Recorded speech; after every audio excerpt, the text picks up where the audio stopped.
Hello everyone, first time మన channel చూస్తుంటే subscribe చేసుకోవడం మర్చిపోద్దు. వీడియోలోకి వెళ్ళినట్లయితే కాంచన శివనారాయణ ఇంటికి వెళ్ళి సహాయం అడిగి నాకు 45 లక్షలు కావాలి అని అడిగితే ఎందుకని కారణం అడుగుతాడు శివనారాయణ. నా మనవరాల ఆపరేషన్ కోసం అనేసరికి, ఇక దీప కూతురు కోసం అనేసరికి జ్యోత్స్నకైతే ఎంత మాత్రం సహించలేక శివనారాయణని నానా మాటలు కాంచనని అనేలా చేసి రెచ్చగొట్టి జ్యోత్స్న అనుకున్నదైతే సాధిస్తుంది.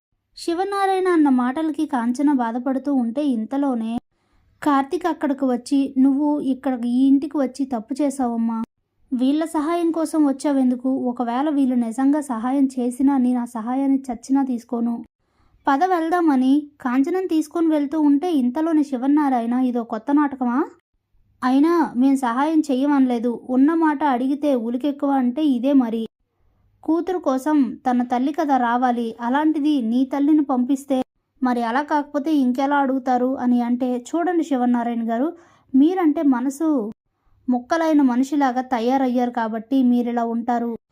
అదే స్థానంలో మీ కూతురునో మీ కొడుకునో ఊహించుకోండి, మీకు తెలుస్తుంది. అసలు ఆ తల్లికి ఈ విషయం తెలిస్తే తట్టుకోగలదా? మీరు అడిగారు కాబట్టి చెప్తున్నాను. నా భార్యను తక్కువ చేసుకోవడం నాకు ఇష్టం ఉండదు కాబట్టి చెప్తున్నాను. అసలు నిజం చెప్పాలంటే నా భార్యకి ఈ విషయమే తెలీదు. చాలా, ఇంకేమైనా కావాలా అని చెప్పేసి కాంచనని తీసుకొని అక్కడి నుంచి వెళ్ళిపోతాడు కార్తీక్. ఇంతలోనే జ్యోత్స్న చేసిన పనికి సుమిత్రకి చాలా కోపం వస్తుంది. ఇక అందరూ లోపలికి వెళ్ళిపోగానే అప్పుడే దశరథ్తో, ఏంటండి ఇదంతా?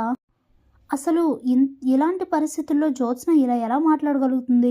నాకెందుకో వదిన కార్తీక్ చెప్పింది నిజమే అనిపిస్తుంది. ఒకవేళ శౌర్యకి సీరియస్గా ఉండుంటే, డబ్బులు కట్టలేని పరిస్థితిలో కార్తీక్ ఉంటే అనవసరంగా తన ప్రాణాలు పోయినట్టే కదా అని సుమిత్ర అడిగితే, నాకు అదే అనిపిస్తోంది, ఏం జరిగిందో నేను తెలుసుకుంటానులే అని చెప్పేసి అక్కడి నుంచి వెళ్ళిపోతాడు దశరథ్. ఇది ఇలా ఉండగా శివనారాయణ కూడా ఇదే విషయం గురించి ఆలోచిస్తూ ఉంటాడు. ఇక అదే రోజు సాయంత్రం దీప కూరగాయలు తీసుకురావడానికి మార్కెట్కి వెళ్తుంది. అన్నీ తీసుకుని తిరిగి వస్తూ ఉండగా పారిజాతం జ్యోత్స్న కారులో వెళ్తూ ఉంటే దీప అయితే కనిపిస్తుంది. అప్పుడే జ్యోత్స్నకి, గ్రాని అదిగో దీప, వెళ్ళి ఒక ఆట ఆడుకుందాం పద అని చెప్పి ఇక ఇద్దరు కూడా దీప దగ్గరకు వస్తారు. అప్పుడే వాళ్ళిద్దరిని కోపంగా చూస్తుంది దీప. ఇంతలో జ్యోత్స్న పారిజాతంతో, ఏంటి గ్రాని, దీప మనల్ని కోపంగా చూస్తుంది, అసలు ఇది తను కోపంగా చూసే సందర్భం కాదే, దీనంగా చూస్తూ బాధగా దేహి అని అడుక్కునే సిచ్యువేషన్ కదా, మరి తనేటి అంత కోపంగా చూస్తుంది? అంటే బావ అత్త చెప్పింది అబద్ధం అంటావా అని అడిగితే, ఏం మాట్లాడుతున్నావు జ్యోత్స్న, నేనెందుకు అడుక్కునే పరిస్థితి వస్తుంది? అయినా కార్తీక్ బాబు కాంచన గారు మీకేం చెప్పారు అని అడిగితే, ఏ నీకు తెలీదా అని అడుగుతుంది పారిజాతం.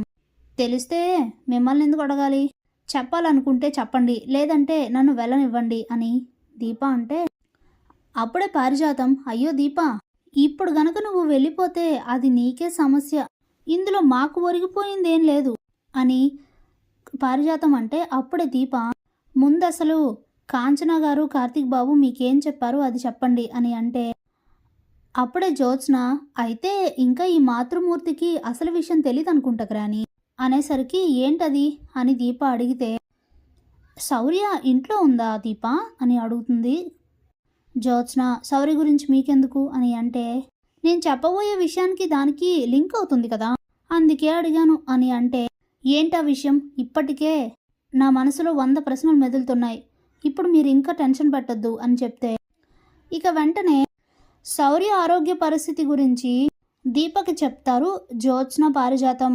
దాంతో ఇక చాలా బాధపడుతూ, ఏంటి మీరు చెప్పేది నిజమా, లేకపోతే మళ్ళీ ఈ విషయంలో కూడా అని అంటుంటే, చూడు దీప, ఎలాంటి విషయంలో అబద్ధం చెప్పాల్సిన అవసరం మాకు లేదు, కావాలంటే వెళ్ళి మీ ఇంట్లో వాళ్ళని నిలదీసుకో అని చెప్పేసి అక్కడి నుంచి వెళ్ళిపోతారు జ్యోత్స్న పారిజాతం. వెంటనే అక్కడి నుండి దీప కూడా ఇంటికి పరుగు పరుగును వచ్చి కార్తీక్, కాంచన, అనసూయ ముగ్గురిని కూడా నిలదీస్తుంది. ఇక చెప్పలేనంత కోపంతో బాధతో కార్తీక్ కాలర్ పట్టుకొని, మరి నేను విన్నది నిజమేనా, నా కూతురు ఆరోగ్య పరిస్థితి ఇలా ఉందా, ఏం జరిగిందో నిజం చెప్పండి అని గట్టిగా నిలదీసేసరికి, తప్పనిసరి పరిస్థితుల్లో ఇక నువ్వు విన్నది నిజమే దీప, శౌర్య పరిస్థితి బాలేదు అని మొత్తం అంతా చెప్పేసరికి చెప్పలేనంతగా బాధపడుతూ అలానే కుప్పగూలిపోతుంది దీప. అసలు నీకు ఈ విషయం ఎవరు చెప్పారు అని కార్తీక్ అడిగితే, ఎవరో చెప్పారు, ఎలానో తెలిసింది. ఇన్నాళ్ళు నా కూతురు గురించి నాకే ఈ నిజం చెప్పకుండా మీరు దాచారు. ఇప్పుడు ఎవరు చెప్తే మీకెందుకు అని అడుగుతుంది దీప. అప్పుడే కార్తీక్కి జ్యోత్స్న వాళ్ళే ఈ విషయం దీపకి చెప్పుంటారని అర్థమయ్యి వెంటనే శివనారాయణ ఇంటికొచ్చి చెడమడ జ్యోత్స్నని తిట్టేసి పక్కనే ఉన్న రివాల్వర్ తీసి జ్యోత్స్న అయితే షూట్ చేసేస్తాడు కోపంలో. అప్పుడే దీప కార్తీక్ బాబు అంటూ తేరుకొని చూసి ఆ బాధలో నుంచి బయటకు వచ్చి నిజంగానే ఆవేశంగా శివనారాయణ ఇంటికి వెళ్తున్న కార్తీక్ని గుమ్మం దగ్గరే ఆపేసి ఇప్పుడు వరకు ఉన్న ఒక సమస్య చాలు, మళ్ళీ ఇప్పుడు మీరు వెళ్ళి ఇంకో గొడవ ఇంకో బాధని తీసుకురాకండి మాకు, మీరు ఆవేశంలో ఎలాంటి నిర్ణయాలు తీసుకోవద్దు, వదిలేయండి అని చెప్పి ఇక బాధపడుతూ ఏడుస్తూ శౌర్య దగ్గరకు వెళ్తుంది దీప. Thanks for watching.